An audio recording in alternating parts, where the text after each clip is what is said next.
Olá, Mercado Ético hoje conversa com o professor Fernando Mindlin Serson.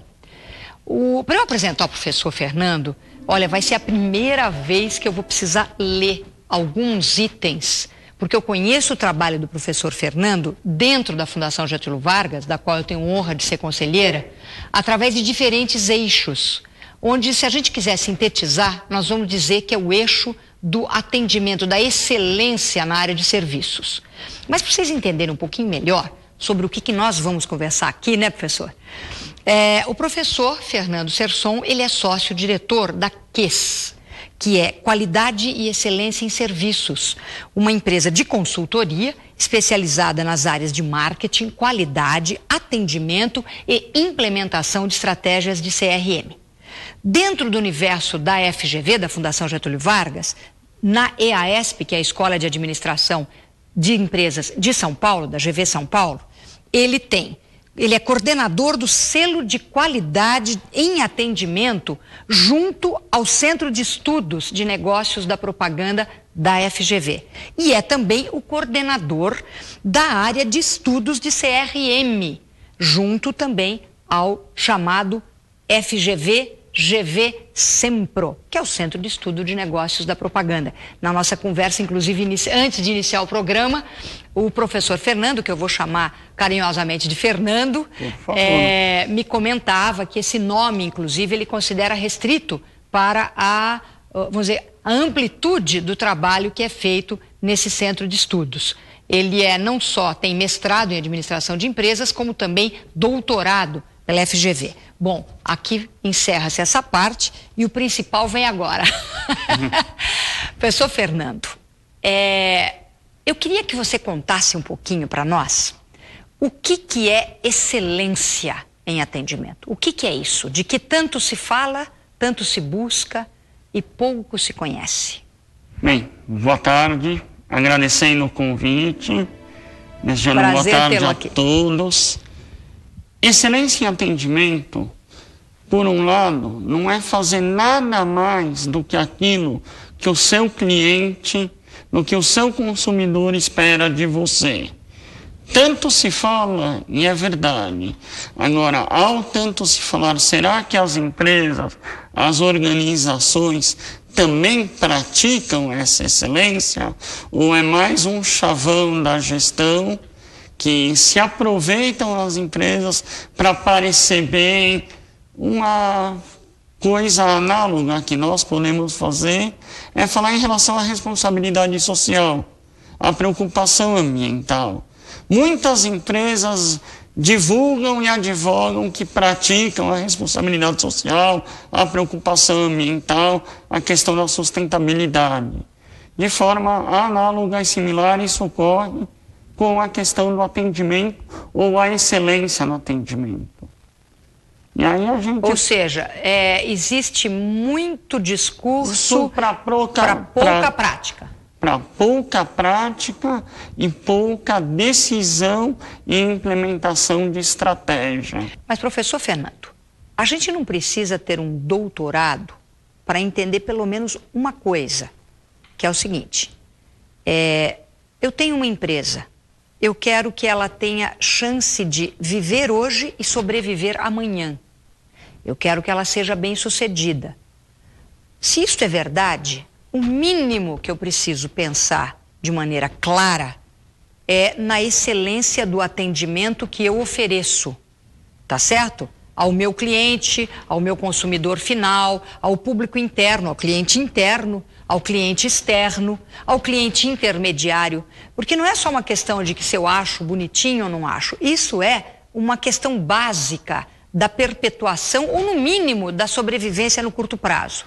Por que, sendo tão fundamental a excelência em atendimento, ela não é praticada? Veja, primeiro eu faço minhas as suas palavras, porque se uma pequena parte das empresas praticassem ou tivessem essa visão de gestão, nós, enquanto consumidores e clientes, estaríamos muito melhor atendidos. A questão básica é uma questão de princípio e de visão. A preocupação é o seguinte: eu tenho 10 mil clientes hoje. Se eu perder 5 mil, eu preciso recuperar 5 mil. Ou eu preciso recuperar, eu consegui mais 6 mil em função daquele... E esses 5 mil que eu já tenho ficam relegados ao segundo plano. Eles já são meus clientes, eles já me conhecem, eles já conhecem os meus defeitos. Quando o foco da preocupação não só não é verdade, como para quem trabalha com serviços, sabe que você manter um cliente custa por volta de 40% menos do que conquistar um novo cliente. É uma questão básica de visão e de princípio do gestor. Agora, veja bem, a gente imagina que o gestor está lá fazendo gestão para a continuidade da empresa, ou no mínimo para que a empresa possa se manter viva hoje. Da onde sai essa loucura, desculpa a expressão, mas eu acho uma loucura da cabeça de gestores que não se preocupam com isso, porque ele é remunerado para isso. O meu foco é venda. Eu quero vender de qualquer jeito, à torto, à direito, e sob qualquer circunstância, em qualquer condição.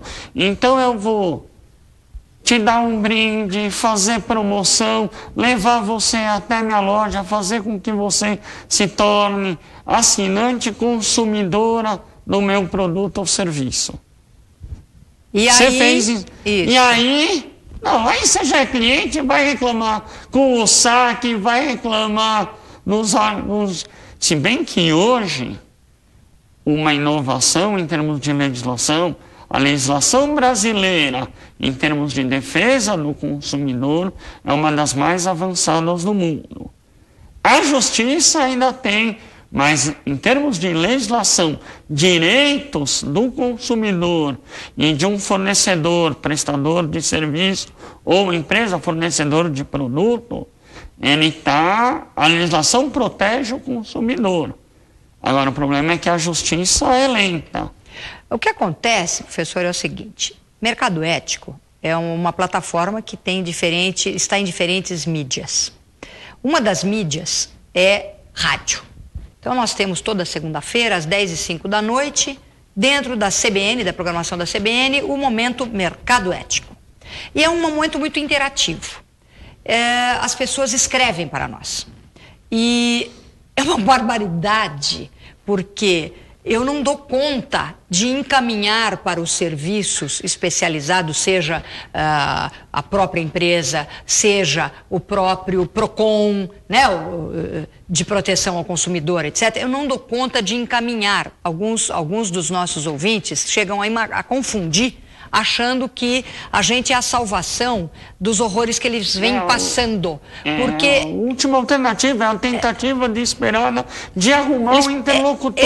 Eles falam assim: olha, eu não consigo falar com o saque, eu não consigo falar com a empresa, ninguém me dá a menor bola, a assistência técnica simplesmente não me responde, e o que eu faço? Se você está vivendo esse problema, ou se você é causador desse problema, assista já o próximo bloco com o professor Fernando Serson.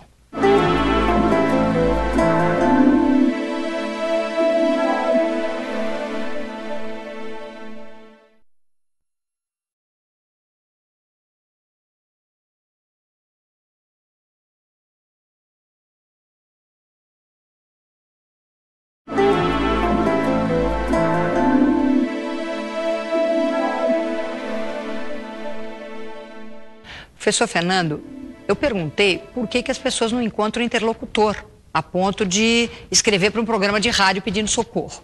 O que acontece? E isso é justamente aquilo que nós estávamos falando. É lamentável que essa situação aconteça.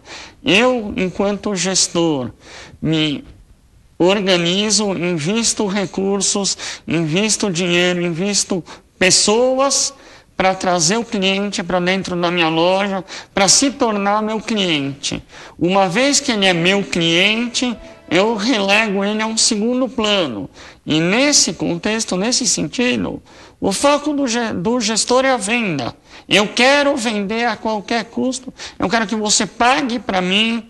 Eu não estou preocupado com o relacionamento, eu não estou preocupado com o atendimento. Ou seja, As empresas hoje, olha só, gente, olha a gravidade do cenário. Nós estamos aqui com um dos grandes especialistas nesse assunto. Estou enganada ou você está me dizendo que as empresas hoje fazem aquilo que a Rita Hayworth, que aliás, coitada, morreu sozinha, doente, internada, com problemas terríveis, dizia que era uma das causas dos males da vida dela. Como é que foi um processo de autodestruição? Ela dizia o seguinte: os homens deitam com a Gilda, né, que fez a Rita Hayworth tão famosa, aquele filme em que ela está deslumbrante, e acordam com a Rita. Quer dizer, hoje é isso, quer dizer, eu abraço uma marca, compro um produto, me entusiasmo, vou lá todo animado, todo mundo me leva através da propaganda, através de marketing direto, promoção, é toda uma multiplicidade de disciplinas da comunicação, me levam para os braços da sua empresa. E no dia seguinte você já me chuta, por quê? Porque é página virada, né, do meu folhetim. Principalmente se você já pagou, já assinou o contrato, já se tornou cliente. Depois vai reclamar os seus direitos e é complicada essa situação. No instante em que a gente tiver uma ou poucas empresas que enxergam o atendimento como diferencial de gestão, e a gente brinca até em aula ou em palestra, falando que não é nada mais do que fazer o feijão com arroz. Cumpra aquilo que você prometeu e ouça o teu cliente. Isso significa dizer que ele tem sempre razão? Não, ele não tem sempre razão. Mas você, enquanto fornecedor, no mínimo, deve estar disposto a escutá-lo e a ouvir o que ele tem a dizer. Por quê? Porque a grande maioria das pessoas, e eu me incluo nesse caso, eu não reclamo de um mau fornecedor. Eu fico quieto, viro as costas e vou embora. Para quem eu posso, eu falo mal desse fornecedor. Claro. E na primeira oportunidade, eu troco de fornecedor. O que, lamentavelmente, no mercado brasileiro acontece hoje é que quando as pessoas pensam em trocar de fornecedor, elas imaginam o seguinte: eu vou trocar 6 por meia dúzia, vai ser a mesma dor de cabeça, o mesmo problema, o mesmo constrangimento quando eu tiver alguma demanda. Então, muitas vezes, isso as empresas, as organizações ainda não atentaram, que não é que elas não estão perdendo clientes ou consumidores pelo fato delas serem boas, pelo receio que os consumidores, os clientes dessas têm de trocar de fornecedor. Olha, você sabe que isso que você está dizendo me faz lembrar muito de 2 livros que para mim marcaram a minha formação de maneira muito importante. Um deles é O Novo Jogo dos Negócios, da professora, doutora também, como você sabe, de Harvard, a doutora Zuboff, e do James Maximin. Novo Jogo dos Negócios, que em inglês se chama The Support Economy, tem uma boa tradução para o português, onde é profundamente estudado o fenômeno do narcisismo corporativo, quando o nós significa nós aqui da diretoria que vamos embolsar os bônus no fim do ano, nós e o acionista como o Deus para o qual todos nos ajoelhamos, porque ele estando feliz, nosso bônus será maior. Não é? Então, o narcisismo corporativo, que é o que leva, inclusive, grande parte das corporações a fazer a terceirização, por exemplo, dos saques, né, do serviço dos call centers, e onde aquele ser humano que está ali ao telefone que jamais pisou naquela empresa, que não conhece de fato aqueles produtos, que não sabe de verdade o que está por ali. Ele tem aqueles botões na frente, tocou o vermelho é o produto tal, a empresa tal, tocou o azul é não sei o quê, tocou o verde é não sei o quê. Eu não sei bem do que eu estou falando, eu só sei que eu estou aqui para receber pauladas e para não resolver, até porque eu não sei resolver. Ninguém está interessado em, de fato, fazer de mim um verdadeiro interlocutor. Um verdadeiro interlocutor. Então, esse livro aborda profundamente, quer dizer, as raízes desse narcisismo, que é o que gera a questão, por exemplo, da terceirização do teleatendimento, né? E me passou pela cabeça um outro livro também, aí já na área maior da psiquiatria, da psicanálise, já num outro ambiente, mas eu acho que eles são bem parecidos. Mas ele fala aí da cultura do narcisismo, é o Christopher Lasch, né? Que fala da cultura do narcisismo, que é o que está levando a nossa sociedade a um grau absoluto de enclausuramento no ego, né? O outro não existe. O outro ser humano, o outro sociedade, o outro colega, o outro aquele que a gente indecentemente chama de subordinado, o outro meio ambiente. A gente não tem mais essa noção de que somos parte. No momento que eu perco isso como indivíduo, evidentemente eu perco isso como corporação, né? A corporação é feita de indivíduos. Nós estamos vivendo um caso assim meio psiquiátrico, professor? Eu não sei, eu confesso a minha ignorância em termos de psiquiatria.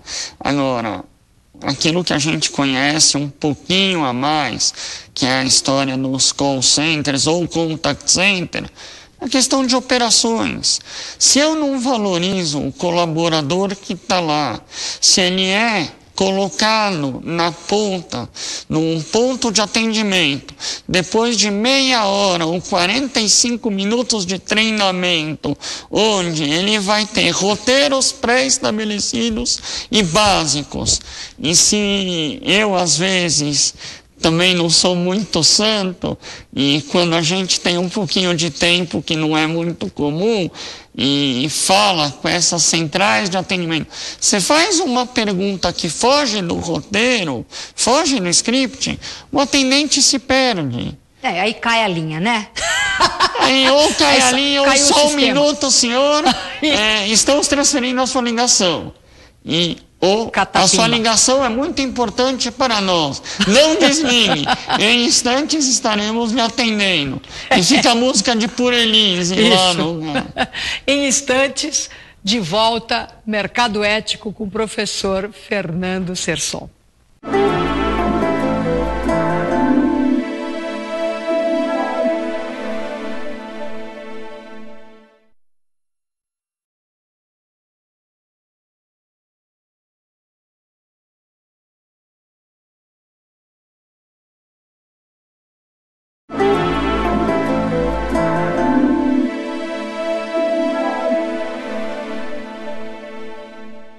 Mercado Ético está de volta com o professor Fernando Serson, dando para nós uma tremenda aula do que é excelência em atendimento. Ou, infelizmente, do que hoje é a não excelência em atendimento e suas raízes. Professor, tem uma coisa que me intriga muito. Eu sempre entendi como cliente, evidentemente, ou o meu colega, o colaborador interno, ou aqueles com quem eu trabalho na intermediação de um produto ou serviço, ou aquele que a gente chama, então, aí de cliente, vamos dizer, o meu foco para venda final, seja do meu produto, seja do meu serviço. Acontece que aí, nesse lugar onde você está sentado, tempos atrás, nós tivemos uma conversa com o Oscar Motomura, do grupo Amanakei. E ele comentou que, na visão dele, um dos grandes, vamos dizer, dos grilhões que nos aprisionam a esse narcisismo é a falsa ideia de que o cliente é exatamente só um desses. E que ele comenta que a gente deveria lembrar que neste momento da história da humanidade e da história do planeta, em que a Terra está se esgotando, vitimada pela nossa completa ignorância e indiferença ao quanto somos dependentes do que ela... Não é verdade? Então, daquilo que nós estamos, quer dizer, nós estamos indiferentes, estamos alienados, até por ignorância, né? Então ele diz assim, quem é o verdadeiro cliente nesse momento da história? E ele fez a pergunta, ele falou, é o comprador, não importa, do meu sapato, da minha bota, então eu preciso fazer a bota mais brilhante, a que dure mais, a que tenha uma cara de grife, ou são todos os seres humanos afetados pela fabricação de uma bota? É dizer, a natureza, a forma de produzir, de onde veio toda a matéria-prima que hoje está aqui protegendo meus pés. Quer dizer, quem é o cliente? Veja, nós não temos um cliente especificamente falando. Todos são clientes. Até os clientes internos, que são os outros colaboradores. Do ponto de vista de excelência em serviços, você tem um colaborador satisfeito, alguém que está na ponta, no balcão, interagindo com o consumidor final satisfeito, a probabilidade de você ter um melhor atendimento é infinitas vezes maior. Mas, professor, desculpa interromper, é que eu quero levantar essa questão mesmo, que é assim, veja bem, eu sou cliente o tempo todo também, não é verdade? Sem dúvida. Sou cliente, muito bem. Eu tenho os meus caprichos, né? Eu quero a roupa assim, o carro assado, a casa, a alimentação, o não sei mais que, a viagem, não é verdade? Perfeito. Então, se você resolve fazer todos os meus caprichos e, portanto, contribuir para o aprofundamento do meu narcisismo e da minha alienação em relação às brutalidades que estão acontecendo com o meio ambiente e com os outros seres humanos, para que eu fique satisfeita.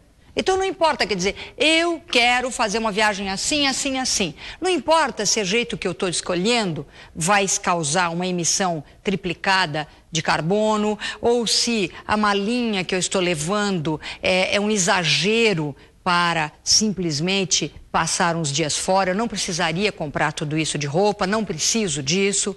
Agora, para me agradar, será que o que a gente chama de excelência hoje não é um pacto demoníaco do narcisismo da corporação com o meu narcisismo? Eu acho honestamente que não. Porque o fato de você se preocupar e se organizar para atender bem as demandas do cliente, para ser excelente no atendimento, não significa, na prática, dizer que você vai se submeter 110% às vontades dele. O cliente sempre tem razão? Não. Não tem. Isso não é fato. Mesmo porque, no instante em que se enxerga vários clientes, ou a gestão deveria enxergar vários clientes, a sociedade local, a questão do desenvolvimento sustentável local, também é um aspecto a ser considerado do ponto de vista de operações. Ou seja, a comunidade é cliente. Não deixa de ser um cliente. Não é verdade? A sociedade, sem dúvida, o meio ambiente, são meus clientes? São meus clientes e são variáveis que interferem na gestão e devem interferir. Agora, não é por causa dessas variáveis que eu também